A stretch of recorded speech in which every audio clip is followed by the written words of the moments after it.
Olá, sejam todos bem-vindos a mais uma Live JR. Estamos aqui ao vivo nas plataformas digitais da Record TV e essa live também vai ser retransmitida pela Record News depois. Amanhã é dia 11 de setembro de 2021. Vai completar 20 anos dos atentados ao 11 de setembro, as Torres Gêmeas, dos atentados, do maior atentado terrorista da história, já sofrido pelos Estados Unidos também. A gente vai falar sobre esse assunto e mostrar como é que esse atentado, como é que esses ataques, não só nas Torres Gêmeas, né, que foi o ataque mais emblemático, mas também ao Pentágono, o avião que caiu na Pensilvânia. A gente vai mostrar como é que esses atentados mudaram a economia mundial. E para falar sobre esse assunto, aqui na nossa live hoje, eu trouxe 3 convidados importantes, pessoas que têm participação nessa história, eu quero apresentar para vocês. Começando pelo professor de Relações Internacionais da ISPM, professor Gunther Hitzit. Falei certo, professor? Seja bem-vindo aqui à nossa entrevista. Boa tarde, Hutzit, já estou acostumado. É Quem manda ter esse nome, né? Seja bem-vindo, professor. Obrigado. Quero apresentar também o sargento do Exército Americano, sargento da Reserva da Ativa, o brasileiro Kleber Serpa. Kleber, seja muito bem-vindo, muito obrigado pela sua participação aqui na Live JR. Satisfação é toda minha, é honrado ter sido convidado a fazer parte desse exército grandioso. Kleber, que serviu no Afeganistão entre 2010 e 2011. Quero apresentar para vocês também o nosso outro entrevistado, um sobrevivente do atentado de 11 de setembro de 2001, Tácito Cury, que na época era professor, hoje é empresário, brasileiro também, estava lá nas redondezas das Torres Gêmeas em Nova York e sobreviveu a esse atentado histórico que mudou a economia, mudou o mundo, né? Mudou os rumos da economia mundial.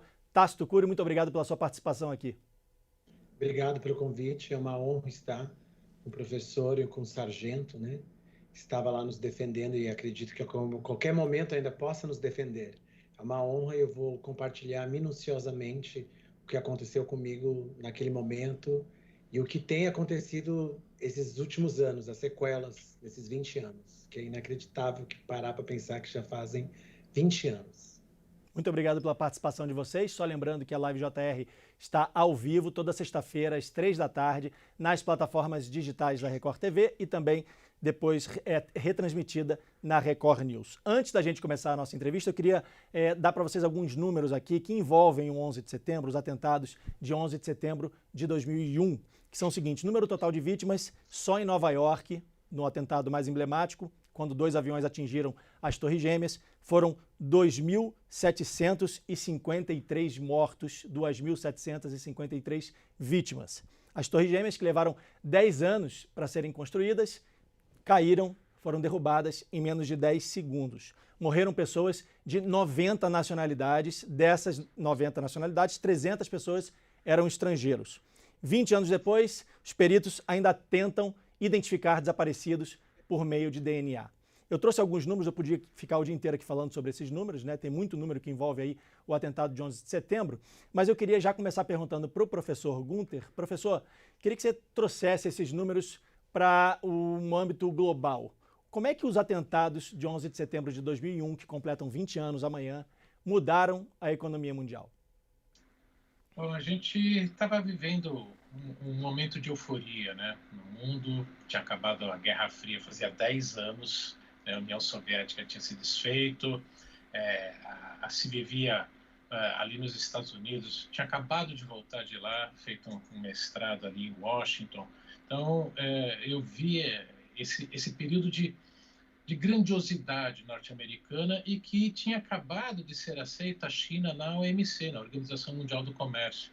Então, havia um sentimento de que estávamos crescendo, continuaríamos assim, um clima de prosperidade, e que abalou profundamente, porque o terrorismo não era visto como uma ameaça tão iminente, apesar, né, de já terem tido alguns atentados. Não podemos esquecer que no início dos anos 90 teve o primeiro atentado às Torres Gêmeas, essas mesmas Torres Gêmeas, por pessoas ligadas à Al-Qaeda e que não conseguiram fazer o que eles fizeram, né, infelizmente, em 2001.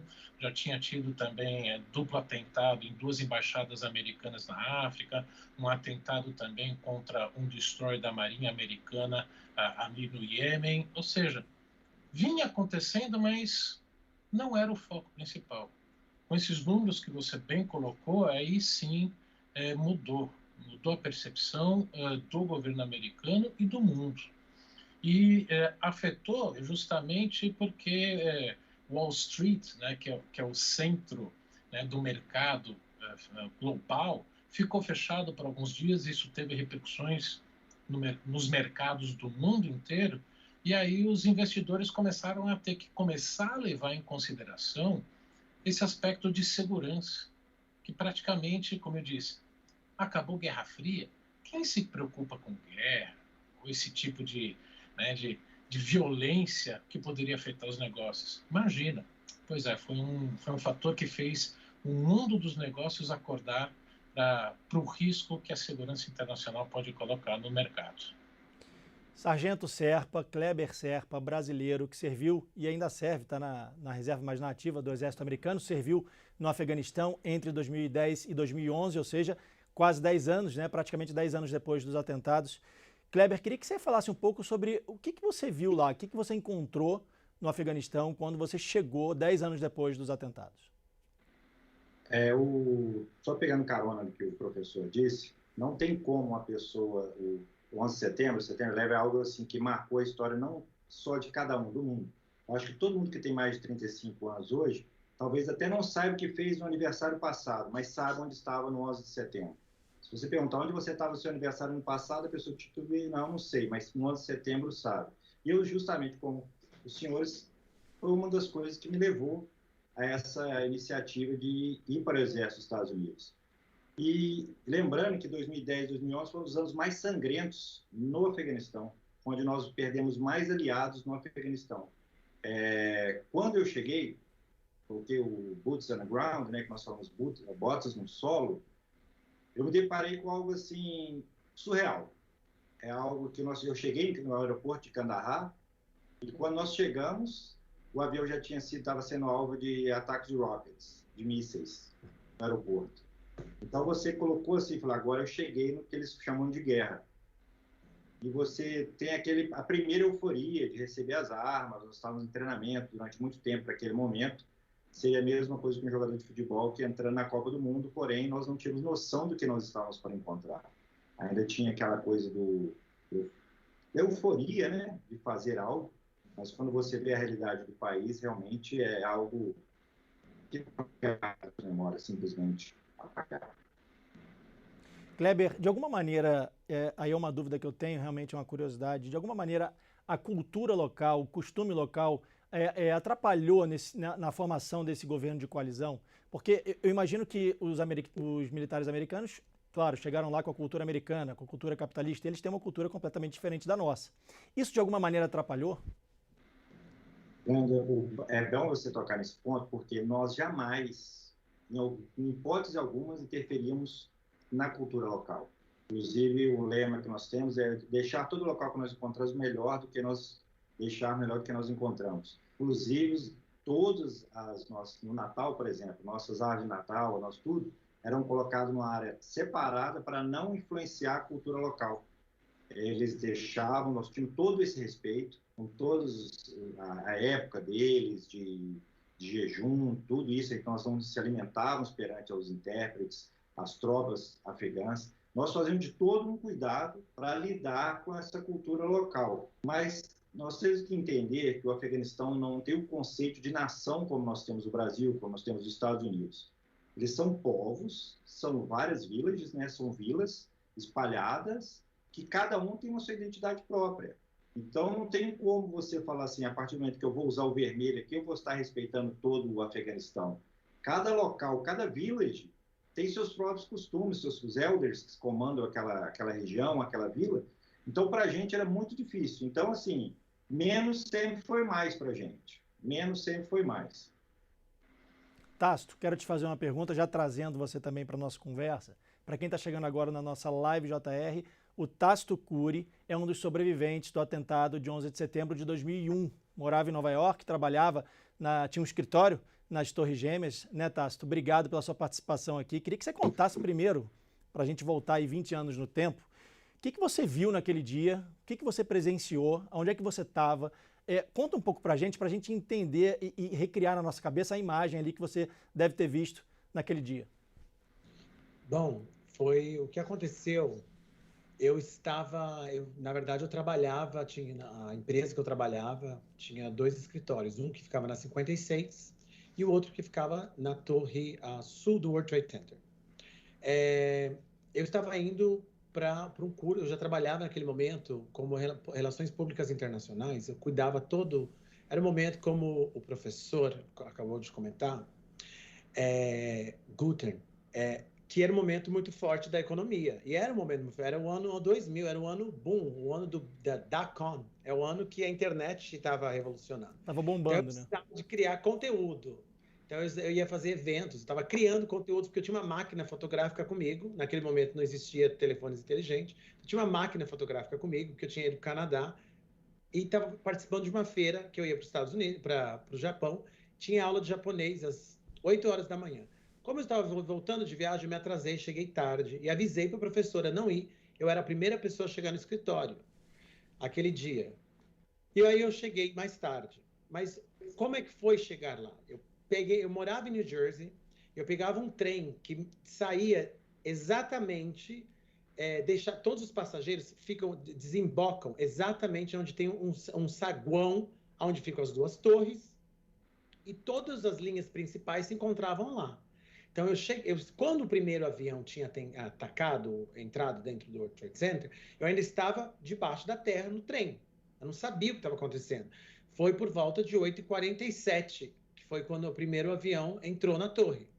Eu cheguei no saguão do World Trade Center, ali na parte que tem um shopping e lojas e tal, exatamente às 8h50. Tinha acabado de acontecer. Obviamente que essa informação não tinha chegado muito rápido lá embaixo. Então, eu cheguei, eu vi obviamente as pessoas ouviram barulho e tal, e tinha um certo comentário, uma certa agitação.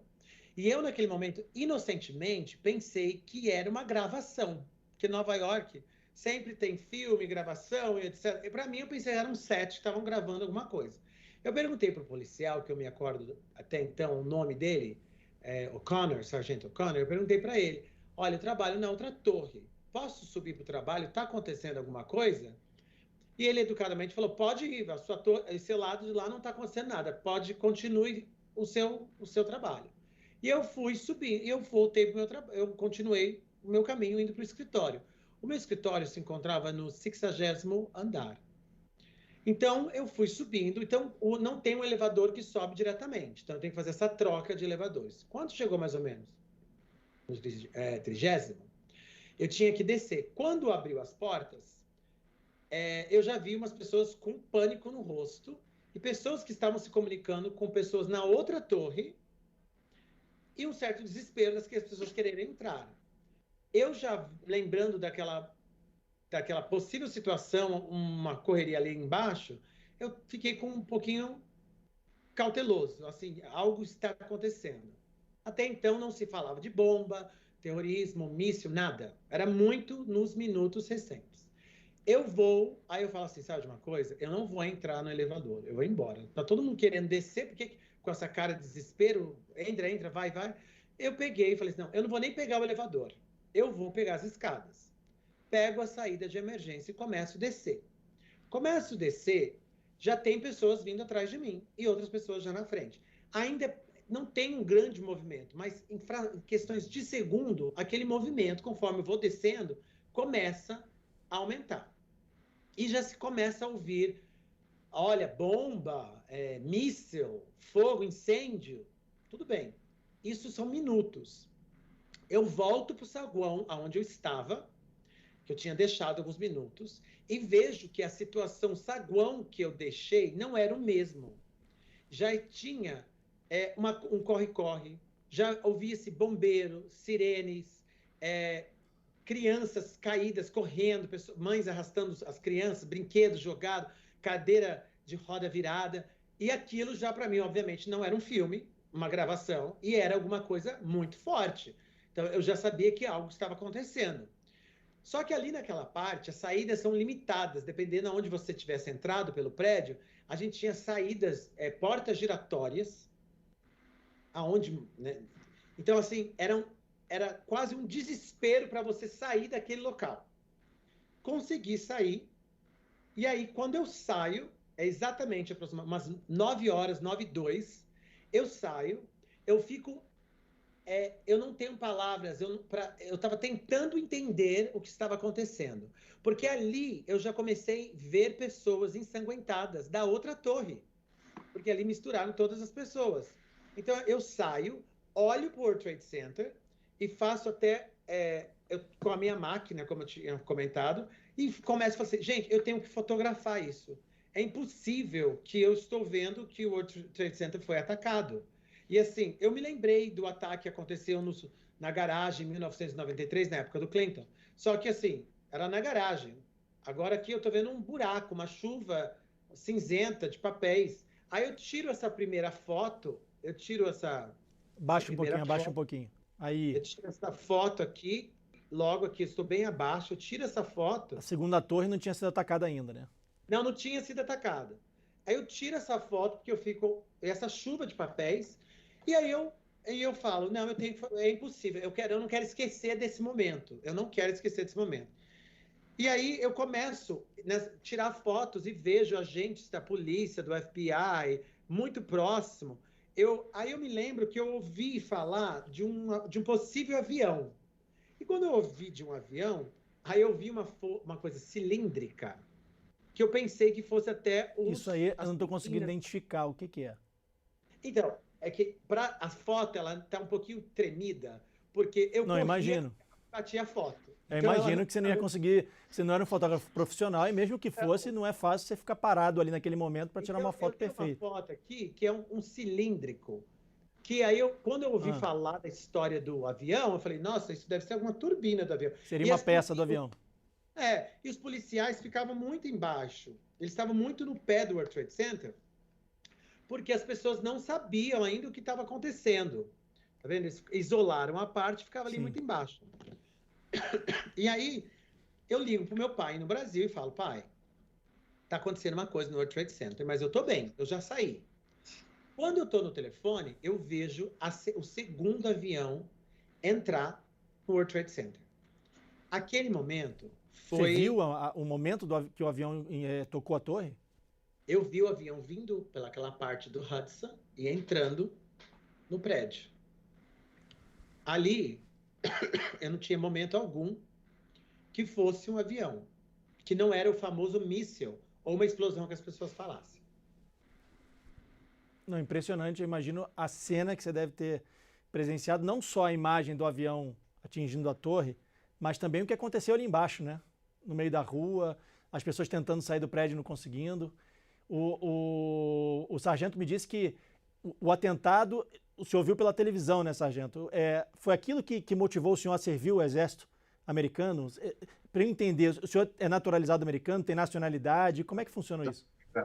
Eu que foi alguns pontos que me deu esse start para tentar entrar para as Forças Armadas. O primeiro foi em São João del Rei, no Museu da FEB, quando eu acompanhei a história dos pracinhas. E ali eu tive um start de que eu tinha que fazer algo pela nação. Mas eu fui eliminado por excesso de contingente no Exército Brasileiro. E quando eu já estava nos Estados Unidos, desde 2002, eu vi a possibilidade de servir a nação, não só a nação como a humanidade. Porque algumas pessoas imaginam que um soldado ele vai para o combate porque ele tem a intenção de ferir, de machucar. Mas, na verdade, a minha intenção foi sempre de servir ao próximo.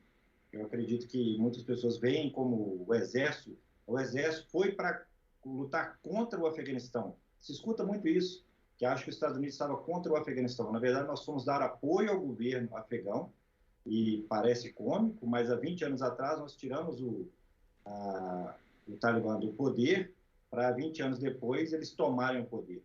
Deixar bem claro que os Estados Unidos não deu o poder para o Talibã, ele tomou. Nós tentamos fazer uma nação forte. E a ideia do exército americano, quando o senhor chegou lá, ainda estava rolando a caçada atrás do Bin Laden, ou o Bin Laden já tinha sido morto? Eu queria que o senhor explicasse um pouco isso, se o senhor participou dessa caçada. Eu estava ao sul de Kandahar quando ele foi pego. Todos nós estávamos, né? A missão ali, a principal realmente era a busca o Bin Laden, mas quando ele foi pego, eu estava já em processo de voltar para a Alemanha. Eu já estava em solo afegão, mas ele foi pego no Paquistão. Inclusive, os Navy SEALs treinavam com a gente ao sul de Kandahar. Então, a todo momento, seria que um troféu que nós tínhamos que ter, justamente, era o Bin Laden, que era algo assim que representava para a gente. Em 2010 e 2011, além do pico de casualidades, nós tivemos o pico de 110 mil soldados em solo afegão. E algumas pessoas acham que todo mundo saiu, 110 mil saiu agora. Ano passado, 2020, nós tínhamos 4 mil soldados em solo afegão. Então, foi algo que foi acontecendo e, de forma nenhuma, nós falhamos como exército. A corrupção, o tipo de cultura deles que realmente nos falhou.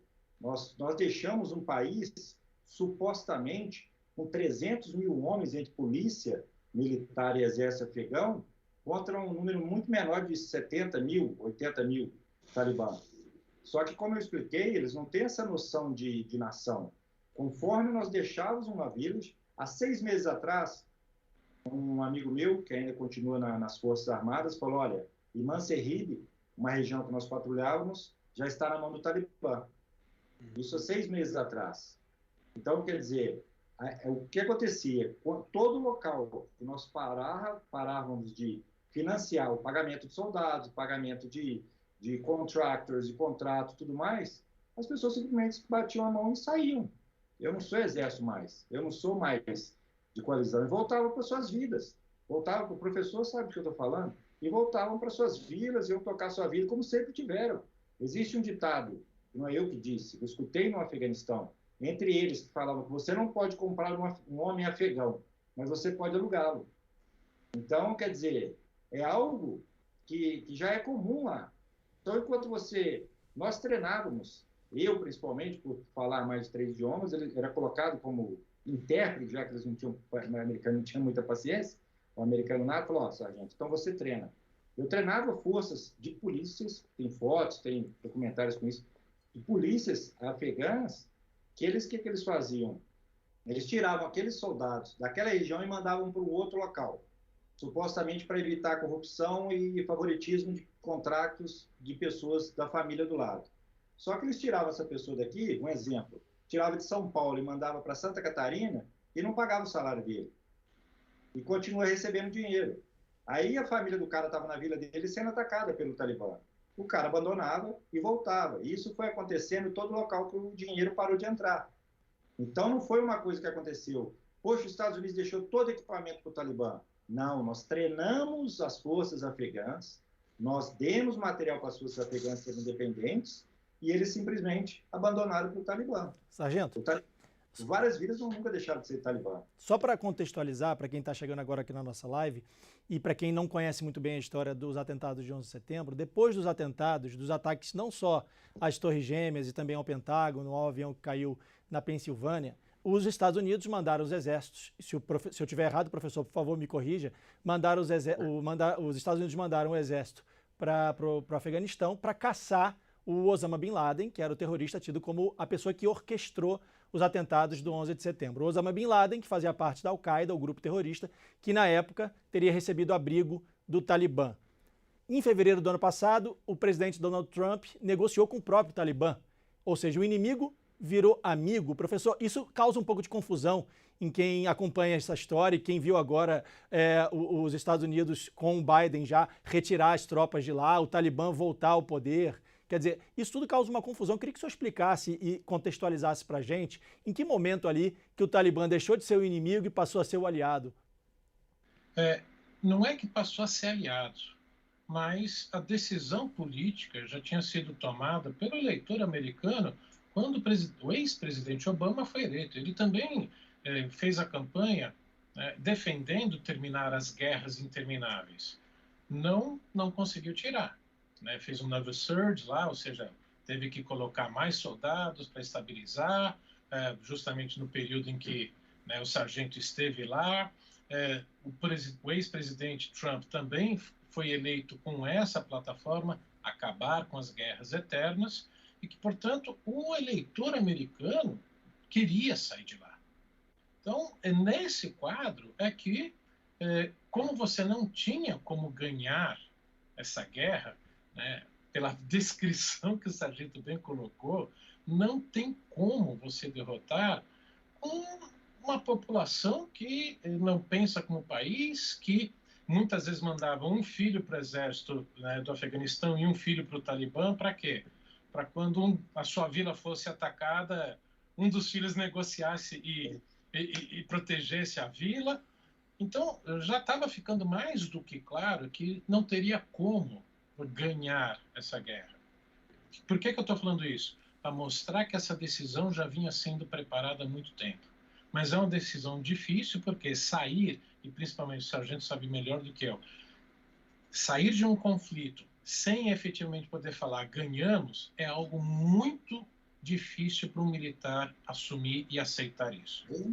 Então, foi uma decisão política e que, para fazer isso, você teve que começar a negociar com o inimigo. Ou seja, admitir que aquele inimigo vai ter que participar, é um ator político, tinha que ser reincorporado à vida política do Afeganistão para quê? Para tentar formar um governo de coalizão nacional. Esse é o ponto. Era para se tentar formar o governo que estava lá no poder, que era apoiado pelo governo americano, e o Talibã formar um governo de coalizão.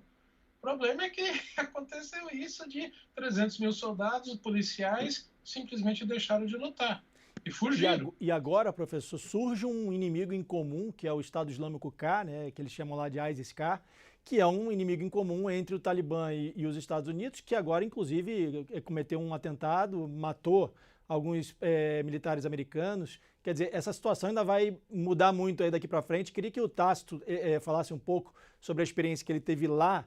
E, Tácito, você chegou a perder alguém da família, algum colega no atentado? E como é que a tua vida mudou depois disso? Bom, é assim, voltando ao World Trade Center, mas eu acho interessante essa questão que vocês estão falando do Talibã, só para a gente, aí eu já volto para lá. Claro. Porque assim, eu trabalho na área de educação, eu tenho uma rede de escolas em alguns países, inclusive no Afeganistão. Enquanto cidadão americano também, eu acredito, eu entendo que a guerra é interminável, que nunca termina. Só que assim, eu acho que a saída dos Estados Unidos agora deveria ter sido feita de outra maneira, porque sair dessa maneira, assim, não terminando a guerra, porque não dava para terminar a guerra, ficou claro como os dois senhores aqui colocaram. Mas a saída dos Estados Unidos agora nos deixa, nós cidadãos comuns, com medo. Eu vivi depois do World Trade Center em pânico, porque a todo momento eu tinha medo de ser atacado em aeroportos, em Nova York, ou em Paris, ou em Londres. Esses anos, constantemente, era esse medo de um ataque. Eu vivi em Paris, é constante. Então, agora, 20 anos depois, que eu poderia hoje estar comemorando o fato de eu estar vivo, o fato de eu ter tido uma outra oportunidade, quando aconteceu essa questão agora no Afeganistão, eu conversando com alunos, pessoas, eu sinto que esses 20 anos, claro que valeu a pena, mas eu volto àquele medo que eu tinha lá atrás dos 20 anos. Porque eu sinto que agora a gente está praticamente à deriva. O medo de ser alvo novamente de terrorismo. Só emendando uma pergunta, enquanto a gente está batendo papo aqui sobre o 11 de setembro, amanhã completam 20 anos dos atentados, né? A gente está recebendo perguntas dos nossos internautas pelas redes sociais da Record TV, pelo portal R7 também. Eu tenho uma pergunta aqui da Maria Plaza e ela quer saber o seguinte: a retomada do Talibã no Afeganistão pode fazer renascer o medo do 11 de setembro? Professor, o que o senhor acha disso? Eu acho que não, tá? Porque pós 11 de setembro levou uma reestruturação de todo o setores de inteligência, né, do governo norte-americano, porque não tem um só, são diversas agências. E por isso que também se conseguiu evitar vários planejamentos de novos atentados. Então, um atentado desse tipo, que é o chamado atentado espetacular, que é justamente de provocar uma destruição grande e um grande número de mortos, isso já ficou muito difícil. Por quê? Os setores de inteligência estão conseguindo se infiltrar nesses grupos. Agora, os chamados lobos solitários ou alguns atentados pequenos feitos por poucas pessoas, isso é impossível. Portanto, é uma realidade que a gente vai ter que conviver ainda por muitos anos. O lobo solitário que o senhor fala, como aconteceu na Europa, né? Como aconteceu na França, como aconteceu nos Estados Unidos. Eu acho que No faz próprio todo Estados Unidos. sentido o que o professor está falando, porque o Departamento do Homeland Security foi criado depois do 11 de setembro. A experiência que eu tenho entrando no avião antes do World Trade Center e depois é totalmente diferente. A minha vida totalmente mudou em vários sentidos e um deles foi a maneira de viajar. Mas eu acho que o medo que essa internauta colocou é muito, como eu acabei de levantar essa bola anteriormente, assim, eu entendo que tem mais forças, mais inteligências, mas ao mesmo tempo que a gente tem mais tecnologia, mais inteligência, a gente também tem mais gente ruim, mais maldade por aí. Vide os novos grupos terroristas, né? Exatamente. Então, eles também estão se atualizando e aprendendo como dar um drible nisso. Então, a gente fica um pouco com medo. Eu entendo tudo isso, mas dá esse medo. Foi o que eu acabei de comentar. O Talibã pegou o Afeganistão novamente agora. A minha sensação foi essa. Nossa, eu sinto que eu estou voltando. Porque quando aconteceu, no dia seguinte do World Trade Center, que eu comento aos senhores, que eu tinha dado aula para um dos terroristas, a sensação que a gente teve ali em Nova York era assim, quem é descobrir o culpado. A sensação era de ser proativo, entender, não vingança, mas se não, assim, quem foi, a gente quer saber quem foi, o motivo, entender bem, a pergunta era essa, no dia seguinte. Então, assim, agora, o fato do Osama Bin Laden ter sido eliminado, e eu entendo que o sargento tenha falado que lá tem vários problemas e ainda continua, mas a gente aqui não sabe tudo que acontece lá detalhadamente. Mas a gente tem uma sensação que está under control, que está abaixo controle, e que nos dá essa segurança. Então, o fato de agora parece que a gente está voltando para aquele princípio, nos dá esse medo, essa sensação. Tácito, esse medo foi muito comum nos Estados Unidos, mas eu queria pegar o gancho do que você está falando numa pergunta da Renata Witt, que chegou também pelas redes sociais da Record TV. Ela diz o seguinte: o mundo pode sofrer outro ataque como o de 11 de setembro, como aconteceu nos Estados Unidos? Quer dizer, o medo, o senhor falou, professor, que mudou tudo ali, o sistema de segurança, os protocolos, isso mudou nos Estados Unidos, mas e no resto do mundo? As pessoas podem ter medo de que isso pode voltar a acontecer em outro lugar? Não nos Estados Unidos? Acontece quase que mensalmente no mundo muçulmano. O mundo muçulmano sofre mais atentados terroristas do que o Ocidente. E a gente precisa entender, antes de mais nada, que terrorismo é um ato político. Tem um objetivo político, não é um matar por matar. O grande objetivo da Al-Qaeda, com os vários atentados, e principalmente o 11 de setembro, era forçar a saída dos Estados Unidos e do Ocidente como um todo do mundo muçulmano. Um objetivo, né, inatingível, mas na cabeça deles, ao provocar esse terror, que é um ato terrorista, é um ato de provocar terror, levaria a essa retirada. Então, aqui o Ocidente está mais difícil. Então, primeiro, antes de mais nada, qual é o grande objetivo? Identificado como Ocidente quem? Estados Unidos e europeus.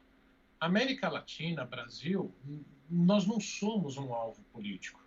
Mas se quem tiver nos Estados Unidos, né, mais difícil, mas na Europa, como a gente já viu, pode sofrer sim. E principalmente quem tiver no mundo muçulmano, principalmente Oriente Médio, governos que são próximos dos Estados Unidos, aí sim lá pode ocorrer, infelizmente. Quando o senhor fala de terrorismo, seria isso, né? De impor tanto terror a ponto de você ter medo do que vai acontecer e aí retirar o seu exército daqui para que tudo ocorra normalmente, para que tudo fique bem. Seria isso?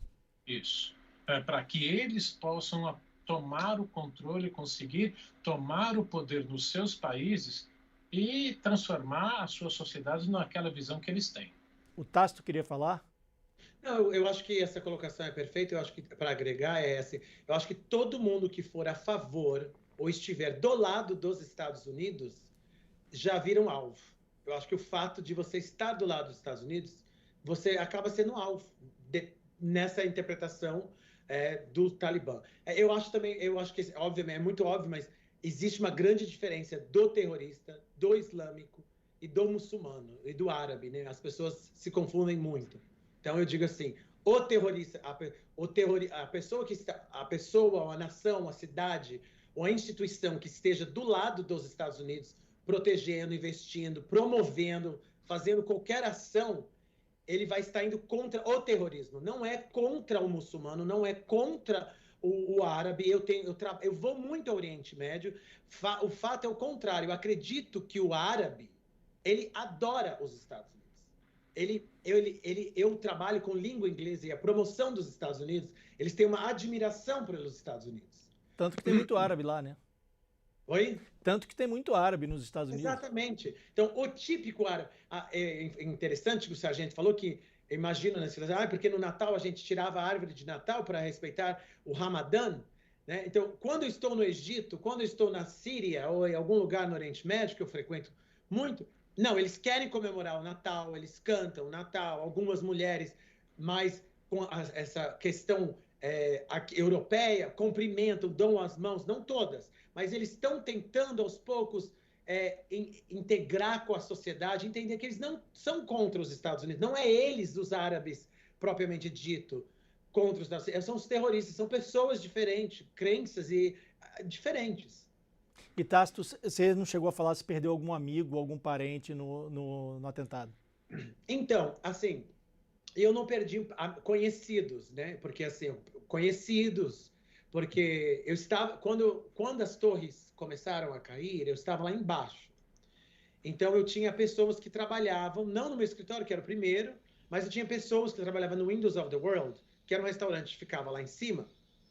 Eu tinha alguns conhecidos e eles não conseguiram se salvar. Então, assim, naquele momento, eu ouvi muitas conversas, porque eu já estava ali no pé do World Trade Center e as pessoas ficavam falando no viva voz com as pessoas que estavam lá. Então, essas vozes do terror, eu falo, são as vozes que ficaram comigo e perpetuaram durante muitos anos. Assim, as pessoas sempre me perguntam se eu tive alguma crise pós-traumática e etc. Porque, assim, não necessariamente, mas eu ouvi essas vozes durante muito tempo. As vozes das pessoas, eu vou escrever o meu CPF, que era o Social Security, no meu braço, eu não consigo respirar, eu estou queimando. As conversas das pessoas ali do meu lado, conversando com parentes familiares. Ali você já não tinha quase comunicação de rede. Depois que, quando eu estava falando com meu pai, entrou o avião, você perdeu quase toda a comunicação. Porque foi um estrondo tremendo, a sensação que parecia que os prédios iam afundar, que ia cair em cima de você, aqueles prédios. Foi muito forte o tremor, foi um tremor mesmo. Então, eu não tinha comunicação, algumas pessoas tinham, de repente o meu telefone não tinha aquela comunicação. E eu ouvi uma conhecida que desceu junto comigo, falando com o nosso conhecido que estava lá na torre, e ele não conseguiu se salvar. Então, esse foi o conhecido que eu tive. Então, são coisas... Enquanto você está falando aí, a gente está recebendo aqui mensagens pelas redes sociais. Chegaram algumas mensagens para o Sargento Kleber, que dizem o seguinte: a Poliana Morim também mandou pelas nossas redes sociais, dando os parabéns para o Sargento. Parabéns, Sargento, pela sua garra e dedicação. E a Paula Pimenta, que também mandou aqui pelas redes sociais da Record TV. Nossa, que história inimaginável, Sargento. Então, as pessoas estão ouvindo e estão parabenizando o Sargento. Queria que o senhor falasse um pouco sobre a retirada das tropas agora do Afeganistão. Isso era o interesse das tropas? O senhor conhece as pessoas que estavam lá recentemente, provavelmente conhece muita gente lá. Eu queria que o senhor falasse sobre isso. Era o interesse das tropas sair do Afeganistão da forma como elas saíram? Ou isso deveria, na sua opinião, deveria ter sido feito de uma forma mais gradual? Acompanhando o raciocínio do professor, era algo que todo americano queria. Me corrige, professor, em 2014 teve um ato do Obama que disse que ali tinha acabado a guerra. Em 2014, pelo presidente Obama, existiu um evento, acabou a guerra. Nós vamos dar só manutenção agora, até retirar de toda a tropa. Só que o que acontece é o seguinte: você não tem o jeito certo de fazer uma retirada de tropa quando você entra numa guerra que está naquele período todo. São 2 décadas. Você não chegou a combater um inimigo, nós não tínhamos um inimigo de farda. Quando você combate um inimigo de farda, é fácil. Eu venci a guerra. Mas se você tem um inimigo que não possui farda, você não sabe, ele está do seu lado. Existiam patrulhas que nós fazíamos dentro das vilas, que as pessoas aproximavam da gente, com muita roupa pesada e tudo mais, que você fechava o olho e falava, agora eu vou explodir junto. Porque a todo momento você tinha o medo do homem-bomba. Então, aquela sensação de que nós já estávamos lá há muito tempo, já deveríamos ter saído, já era constante. Porque teve casos de, por exemplo, eu uma vez dentro de uma base, eu estava num dia daqueles muito bons, e eu peguei e dei uma caixa de água para o motorista de caminhão, que estava lá fazendo um serviço. Ele pediu uma água, mostrou, e eu estava naqueles dias bacana, o América Mineiro provavelmente tinha ganhado, eu coloquei a caixa de água e passei para o cara, falei, pode levar a caixa toda. Na outra semana, ele entrou no mesmo local e pediu uma água. Eu simplesmente, já não estava naquele dia bacana, peguei uma garrafa com água e dei para ele. Ele falou que não, que ele queria a caixa. Eu não tinha intérprete. Ele ficou muito bravo, começou a xingar, e eu falei, whatever, dude. Fala o que você quiser. Só que quando ele está dentro da base, ele é obrigado a me acompanhar com o caminhão. Quando eu estava saindo, ele tentou me atropelar. Então, a mentalidade deles é o seguinte, você é bom enquanto você está me dando as coisas. A todo momento, quando nós estávamos dando suprimento, gasolina, você viu o sorriso irônico, tipo, vocês são otários mesmo, que vocês estão me dando isso tudo? E viraram e queriam mais. Nós chegávamos com gasolina, chegávamos com água, nós construímos... tem um fato assim que eu vou lembrando algumas coisas, nós construímos um campo para algumas crianças jogarem bola. Nós tiramos toda a pedra, colocamos aquele ficar ali meio arenoso, colocamos golzinho e tal, colocamos até bandeira, aquela coisa toda. O Talibã passou, que todo mundo podia ser Talibã, nós não sabíamos quem que era. Falou, se alguma criança jogasse ali, eles iam decapitar. Então as crianças jogavam bola do lado, nas pedras, descalço, e o campo ficava ali sem eles poderem ter acesso. Então a cultura talibã nunca deixou de existir. Então o fato de nós estarmos lá, desde o momento quando eu coloquei boots on the ground, que eu estava com botas no chão, eu falei, o que nós estamos fazendo aqui? Não foi deveria ter saído. É diferente, por exemplo, se ele tivesse entrado, nos primeiros 6 meses, tivesse pego o Bin Laden, tivéssemos saído, beleza. Nós acreditamos numa nação que ela poderia lutar por si só. Nós alimentamos uma cobra, ela simplesmente correu. O presidente do Afeganistão simplesmente fugiu. E existem relatos que saíram muitos carros, helicópteros lotados de dinheiro junto com ele. Então não foi simplesmente, como o professor falou, não foi uma negociação que nós estamos saindo, o Talibã chegou e tomou, não. Já foi algo que foi acontecendo. E na visão de um militar, eu não estou dizendo em nome de nação do Exército dos Estados Unidos, nós não devíamos ter ficado lá. Nós não devíamos ter saído lá, nós não devíamos ter ficado lá. Porque era nítido que nós estávamos simplesmente alimentando pérolas aos porcos. Sargento, vamos acompanhar as cenas dos próximos capítulos. Muito obrigado pela participação de vocês. O bate-papo está muito bom, mas o nosso tempo chegou ao fim. Eu quero agradecer a participação dos nossos convidados aqui hoje na Live JR. Tácito Cury, empresário, professor também, sobrevivente dos atentados de 11 de setembro de 2001, que completam 20 anos amanhã. Quero agradecer também a presença do professor Gunther Hitzit. Acertei, professor? Professor de Relações Internacionais da ISPM. Muito obrigado pela sua participação. E também ao sargento Kleber Serpa, brasileiro, que serviu no Exército Americano, serviu no Afeganistão, é um sargento da reserva, mais da ativa, pode voltar a servir a qualquer momento, né, esse sargento? Muito obrigado pela sua participação, pelos seus relatos aqui também. Gente, agradeço a todos, a você que nos assiste. Na próxima sexta-feira, 3 da tarde, mais uma Live JR ao vivo aqui nas plataformas digitais da Record TV. A gente se vê. Tchau!